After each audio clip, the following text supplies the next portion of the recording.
SF Debris presenta El auge y la caída del imperio de los cómics, séptima parte, clonaje máximo. Anteriormente mencioné que al convertirse en un personaje oscuro y sin bromas, sobreexpuesto y sin su alma metafórica, que el Hombre Araña era en muchas maneras un símbolo de lo que estaba mal con los cómics en ese tiempo.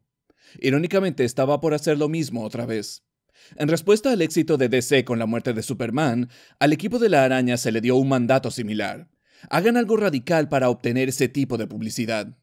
Así que en una reunión a todos se les alentó a arrojar cualquier idea sin importar qué tan loca fuera. Después de muchas discusiones, Terry Cavanagh regresó hasta la historia original del clon del Hombre Araña, la que él y sí había explorado con el final alternativo donde el clon no murió.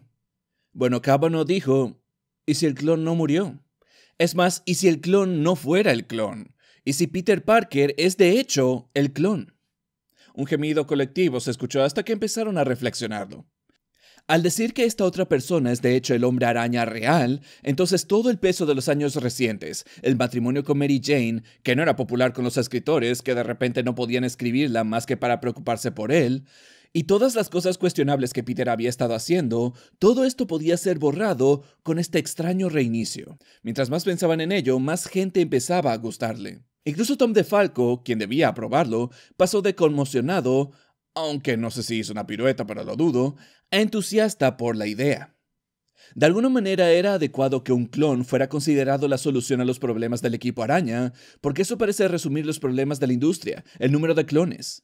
A mediados de los 80s comenzó lo que fue conocido como la Edad Oscura de los cómics, un tiempo más oscuro. Por eso personajes como Punisher o Wolverine se volvieron grandes jugadores en Marvel. Nuevos y actualizados héroes como Ghost Rider. O en DC con el regreso del Caballero de la Noche o Watchmen. Y Lobo, la parodia donde parece que la gente no entendía el chiste. Estos personajes oscuros se volvieron el estándar.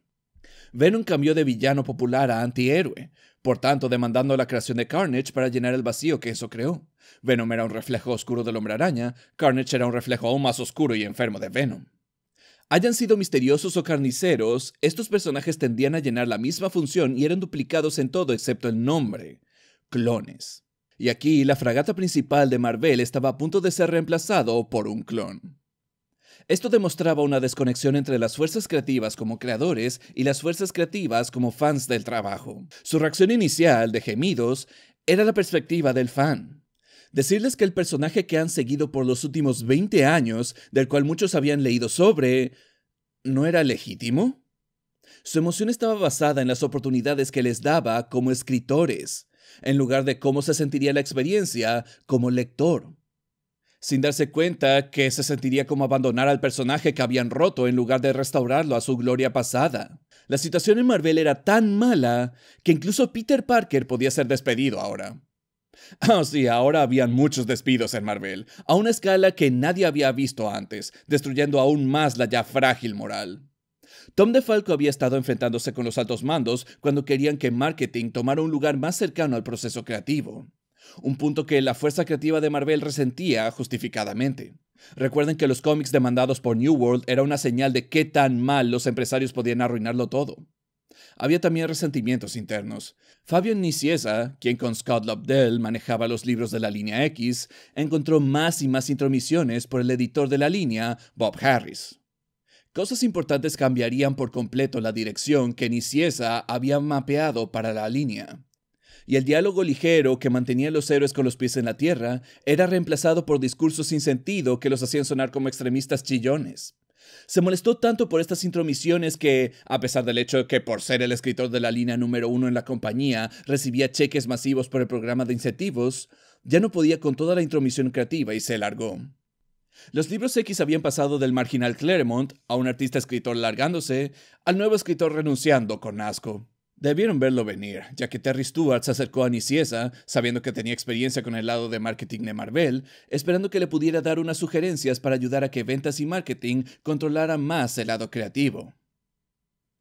Bueno, él respondió con un organigrama que le habría dado a DeFalco más autoridad a expensas del marketing. En su lugar lanzaron la Marvelución, que tuvo varios cambios internos, así como también incorporar el debacle de Heroes World que discutí en la parte anterior. La Marvelución debía lograr una de dos cosas, si es que no ambas. La primera, siendo que Marvel estaba comprando más y más cosas que controlar. Tenían su propia fábrica de papel, su propia creadora de cómics, compraron Malibu Comics, así ganando su proceso de coloramiento para mejorar la impresión de su compañía de cómics, y cuando se terminaran los libros, irían a la compañía de distribución de Marvel. Al poner a ventas y marketing en mayor control de la parte creativa, Marvel es dueña de todos los pasos necesarios para convertir pulpa de madera en lo que termina en un mostrador del mercado directo. Ese mayor control funciona para muchos otros negocios, y probablemente creían que este doble golpe de control creativo, con un énfasis en agarrar cualquier estrategia monetaria concebible y forzar el contenido creativo de los libros a conformarse, que juntos estos dos podrían maximizar la rentabilidad. Pero incluso si eso fallaba, el verdadero logro de todo eso sería aumentar la confianza de los inversores y alzar los caídos precios de las acciones. Pero como discutí previamente, esto no funcionó ni de cerca de lo que planearon. Pero lo que hace esto importante para el lector, además del hecho que esto ponía en peligro la industria que les daba sus revistas, así como a las tiendas que proveían un acceso fácil a ediciones anteriores en una época donde el Internet aún no era algo universal, era que los cambios internos estaban hechos para doblar la parte creativa de la industria para servir sus metas de ventas. En pocas palabras, si había un desacuerdo entre lo que hacía a un cómic bueno o a un cómic rentable, el segundo ganaría siempre. De vuelta, Marvel es un negocio y su propósito es hacer dinero. Pero ahora era el único propósito. ¿Producir historias de las que sentirse orgulloso? No importaba más. La forma en que ventas y marketing tomaron el control fue a través de la eliminación de la posición de editor en jefe, en su lugar creando 5 editores en jefe manejando 5 líneas específicas: X-Men, Spider-Man, Marvel Classics, sobre los Cuatro Fantásticos y los Vengadores, entretenimiento en general, las propiedades licenciadas, y Marvel Edge. Marvel Edge era una señal de cómo la Edad Oscura resultó en una saturación de clones, por lo que algo más hermético fue demandado. Punisher, anteriormente con 3 títulos, ahora solo tenía 1. Ghost Rider, con 2 títulos, reducido de nuevo a 1.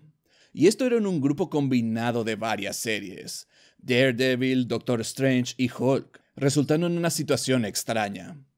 Si bien Daredevil y Punisher tal vez podían juntarse, y Ghost Rider y el Doctor Strange por sus elementos sobrenaturales, los 5 personajes en una sola línea reveló el error del sistema. Si bien los Vengadores y los Cuatro Fantásticos podían estar juntos gracias al hecho que estaban en trabajos publicados con conocidos equipos superheroicos, la idea que el Doctor Strange hiciera un team-up con Punisher después de que matara a Nick Fury y fuera convertido en un jefe de una banda de la mafia, sonaba un plan mal hecho de una compañía que pareciera ser ahora la casa de las malas ideas. DeFalco se rehusó a que lo sacaran de su puesto, rehusando la posición de vicepresidente que le ofrecieron, y en su lugar regresó a las trincheras como escritor, lo que lo involucraría con la saga Clone, la historia que tal vez simboliza mejor cómo el nuevo poder de ventas y marketing había conseguido con la Marvelución impactaría negativamente el lado creativo de Marvel. De hecho, en los años siguientes, DeFalco incluiría una subtrama en los libros sobre tiempos difíciles afectando al Clarín y la agonía de despedir gente. Una representación de lo que él estaba viviendo, viendo a gente que él había traído a Marvel mientras se les mostraba la puerta. Pero la saga Clone. El plan original involucraba el regreso de Ben Reilly, el nombre tomado por el otro Hombre Araña en respuesta al deterioramiento de la salud de la tía May. Habría confusión, confrontación y al final una prueba que confirmaría que Ben era de hecho el original y Peter el clon, haciendo que Mary Jane y Peter pudieran retirarse y Ben tomaría el mando en el número 400 del asombroso Spider-Man. DeFalco había, antes de su salida, decidido que un evento enorme debía pasar para que Peter le pasara el testigo a Ben. Así que se decidió que Mary Jane se embarazaría. Como un hombre que se enfocaba tanto en la responsabilidad, ahora que iba a ser padre, Peter ya no podía poner su vida en riesgo. No si alguien más estaba ahí afuera para poder encargarse de las cosas por él. Pero las cosas se empezaron a alargar y el número 400 no terminó con la saga Clone, sino con la tía May. Ella murió admitiendo que siempre supo quién era el Hombre Araña para Peter y le ofreció su aprobación en un cuento que no dejó ni un solo ojo seco. Pero esta saga Clone al fin estaba atrapando a los lectores de nuevo. Cuando en todos lados las ventas caían, sus números estaban subiendo. Aquí es cuando ventas y marketing entró al juego y decretó que, si bien la historia llegaba a su conclusión natural, el personal de la saga Clone debía seguir con la historia de todos modos. Estaba haciendo dinero cuando Marvel lo necesitaba desesperadamente, así que en sus mentes era lo único que podían hacer.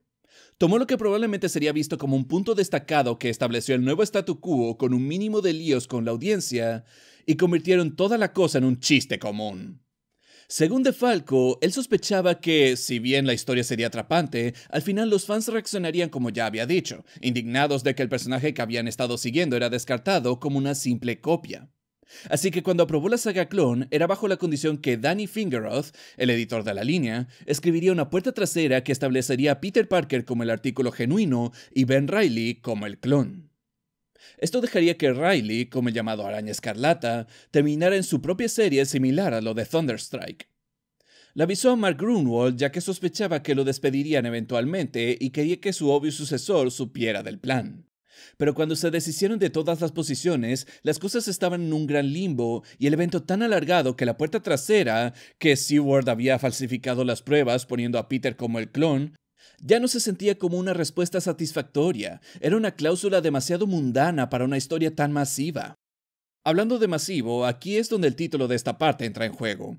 Para copiar el éxito de la era de Apocalipsis en los X-Men, Ventas y Marketing decidió que iban a tener un evento masivo, así que en una reunión creativa para discutir de qué demonios sería, alguien se refirió a esto como Clonaje Máximo, una broma sobre el título de Maximum Carnage que el personal creativo había odiado.